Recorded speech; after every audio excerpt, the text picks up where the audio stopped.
Welcome everyone. In this lecture, we are going to discuss the post fertilization. Post fertilisation क्या है? Fertilisation के बाद क्या क्या चेंजेस हुए, क्या क्या इवेंट टेक प्लेस होते हैं, उसको हम बोलते हैं पोस्ट फर्टिलाइजेशन। तो यहाँ पर हम लोग ने देखा था कि इसमें एंडोस्पर्म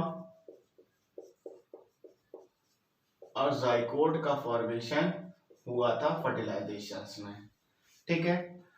और यहाँ पे पोलर न्यूक्लियाई का फ्यूजन हुआ था मेल्स के साथ, और यहाँ पे आपका एग के साथ, ठीक है। अब देखिए, ये जो दो चीजें हैं इनका ही डेवलपमेंट हमें पढ़ना है। तो फर्स्ट हम पढ़ेंगे formation of endosperm. Formation of endosperm, सबसे पहली बात, पहला क्वेश्चन जो होता है कि एंडोस्पर्म और जाइकोट्स में सबसे पहले किसका फॉर्मेशन होता है? तो सबसे पहले एंडोस्पर्म का ही फॉर्मेशन होता है, क्योंकि यहाँ पे एंडोस्पर्म का जो है कि रोल होता है कि ये जो है इसको न्यूट्रिशंस प्रोवाइड करता है, इस वजह से इसका फॉर्मेशन पहले होता है। तो endosperm develop before zygote because the cells of the endosperm provide nutrition to the developing embryo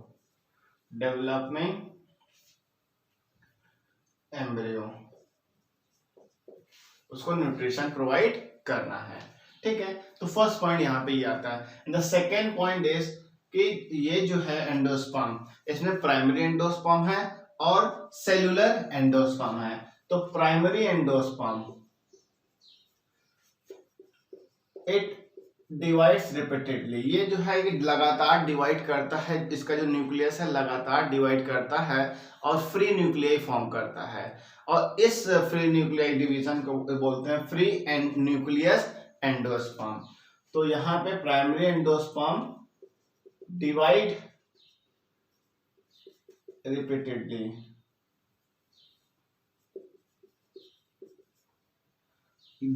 divide करता है to give free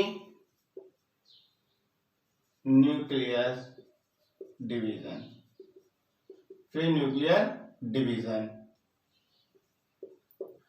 and this stage is called, इस स्टेज को बोलते हैं free nuclear endosperm. Free nuclear endosperm. अब देखिए, endosperm पहले formation होता है क्योंकि न्यूट्रिशन का प्रोवाइड करना है डेवलपिंग एम्ब्रियो को। फिर यहाँ पे दो स्टेजेस आते हैं आपके, प्राइमरी एंड सेलुलर एंडोस्पर्म। तो यहाँ पे पहले न्यूक्लियस डिवाइड होता है repeatedly to give free nuclear endosperm. इसके बाद जो डिवाइड होता है वो आपका सेल वॉल अकर नेक्स्ट, और सेल वॉल इसके बाद अगर करता है तो उसको बोलते हैं सेल्यूलर एंडोस्पर्म, ठीक है। Now the last and point, अब इसमें क्या होगा, एंडोस्पर्म, सेल्यूलर एंडोस्पर्म और न्यूक्लियस फॉर्म हो गया, ठीक है। अब एंडोस्पर्म फुली कंज्यूम हो जाए या फिर फुल कंज्यूम हो गया, ठीक है, और बच जाता है, तो किसमें फुल कंज्यूम हो गया और किसमें हाफ या फिर लेफ्ट हो जाता है एंडोस्पर्म, तो वो है आपका, इसको देखते हैं। एंडोस्पर्म में भी आइदर फुली कंज्यूम, तो यहां पर आपका पी एन बीन्स आता है, और रिमेन्स और रिटेन बच जाते हैं, retain in the mature seed, that is coconut and castor. ठीक है, तो ये आपके एंडोस्पर्म जहां पर फुली कंज्यूम हो जाते हैं उसको पी और बीन्स में आप कह सकते हैं, एक तरीके से डाइकॉट, और जिसमें रिटेन हो जाता है कोकोनट और कैस्टर, जिसको हम कह सकते हैं मोनोकॉट। तो यहां से इस तरीके से फॉर्मेशन हुआ एंडोस्पर्म का। अब हम लोग देखते हैं फॉर्मेशन ऑफ एम्ब्रियो या फिर डेवलपमेंट ऑफ एम्ब्रियो। क्लियर? तो देखिए,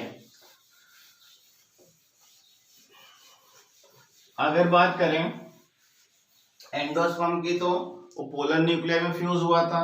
यहां पर डेवलपमेंट ऑफ जाइकोट में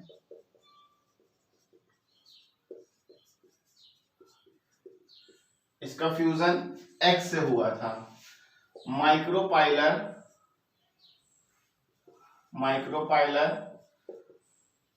एंड पर ये फ्यूज हुआ था, फ्यूज्ड विथ एग से फ्यूज हुआ था तो जाइकोट बना था।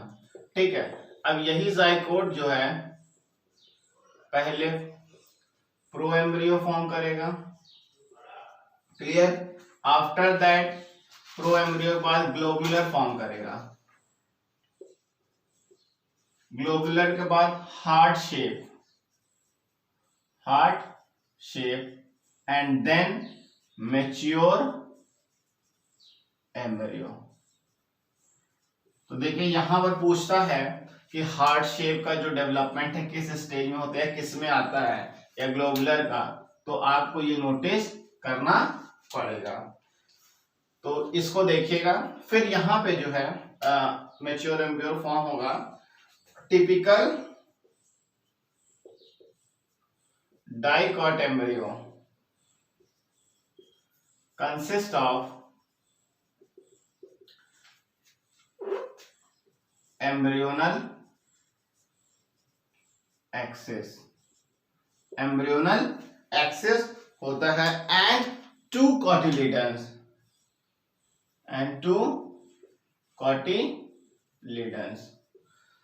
अब इसी का स्ट्रक्चर देखते हैं डाइकॉट और मोनोकॉट में, क्योंकि यही है सेल्स डिवीजन होते हैं। जाइकोट से प्रो एम्ब्रियो से ग्लोबुलर से हार्ट शेप का जो है कि स्ट्रक्चर फॉर्म होता है, फिर उसके बाद मैच्योर एम्ब्रियो फॉर्म होता है।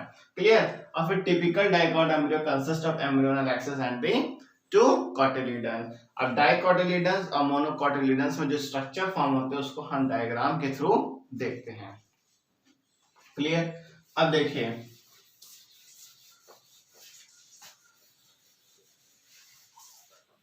सबसे पहले डाइकॉट को देखते हैं।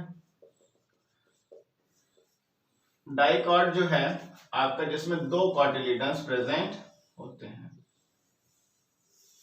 अगर यहां मानिए ये सब क्या है, एम्ब्रियोनल एक्सिस है, आपका एम्ब्रियोनल एक्सिस है। एम्ब्रियोनल एक्सिस से मान लीजिए कॉटिलिडन्स है, तो कॉटिलिडन्स को हम सीड लीफ भी कहते हैं, बेबी प्लांट भी कहते हैं, और आपका कॉटिलिडन्स तो कहते ही। क्लियर? अब यहां जो फर्स्ट स्ट्रक्चर बाहर निकल के आता है, जो उसकी टिप होती है उसको हम बोलते हैं रेडिकल। क्लियर? और ये स्ट्रक्चर जो एम्ब्रियोनल एक्सिस से नीचे की तरफ है इसको बोलते हैं हाइपोकॉटिल। कि एम्ब्रियो कॉटिलिडन्स के नीचे निकल रहा है, hypo means below, coty means cotyledons, cotyledons के नीचे से निकल रहा है तो इसको हाइपोकॉटिल बोलते हैं। और इसके टिप को या इसके कवरिंग को बोलते हैं रूट कैप। यही रेडिकल्स हैं जो आगे मैच्योर होकर रूट का फॉर्मेशन करते हैं। तो याद रखिएगा, R for radical, R for root. Clear? अब कॉटिलिडन्स के ऊपर का जो स्ट्रक्चर निकलता है और इसके टिप को बोलते हैं प्लीम्यूल, और यहां से यहां जो स्ट्रक्चर है इसको बोलते हैं epicotyl. Epi means upon, coty means cotyledons के ऊपर निकल रहा है। ठीक है? और यही प्लीम्यूल है जो आगे मैच्योर होकर आपको शूट का फॉर्मेशन करेगा, शूट बनेगा, शूट का मतलब यहाँ पे पूरा प्लांट का स्ट्रक्चर बनता है, तो पी फॉर प्रिम्यूल, पी फॉर पूरा प्लांट का स्ट्रक्चर अपना लीफ ब्रांच वगैरह बनाता है। तो इतनी से चीज आपको डाइकॉट्स में जानना है। अब देखते हैं मोनोकॉट्स एम्ब्रियो में। तो मोनोकॉट जो है आपका, अगर उसको देखें तो उसकी कवरिंग जो है, जिसको एलिलोन लेयर हम कहते हैं, जो कि प्रोटीन से कवर होती हैं। देखिए मोनोकॉट, मोनोकॉट्स में आपका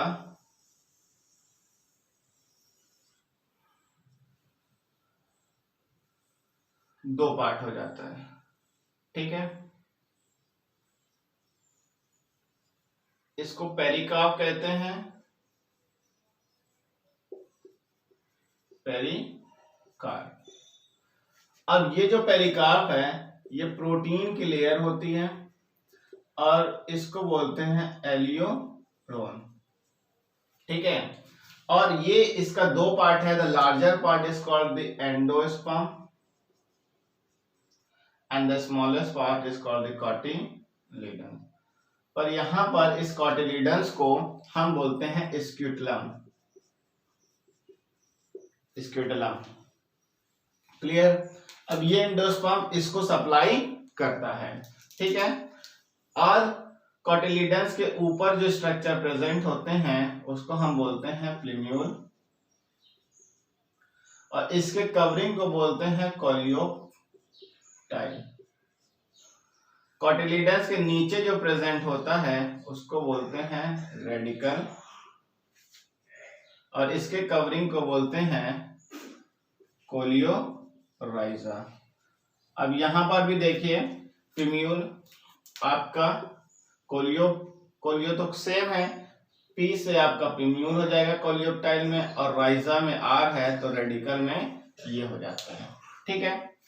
यहाँ पर आपका देखने वाली चीज क्या है, एलिलोन लेयर जो कि प्रोटीन इसमें होते हैं, और इसके कवरिंग को कोलियोटाइल और कोलियोराइजा कहते हैं, कॉटिलीडन्स को स्क्यूटेलम कहते हैं, क्योंकि रेडिकल प्लिम्यूल जो आपके वहां पर भी सेम है, और आगे यही रेडिकल रूट का फॉर्मेशन करेंगे, प्लिम्यूल आपके शूट्स के फॉर्मेशन करते हैं। तो this is the post fertilization और development of the endosperm and the zygote. Next lecture में हम लोग मिलेंगे सीड्स एंड द फ्रूट्स के साथ। Thank you.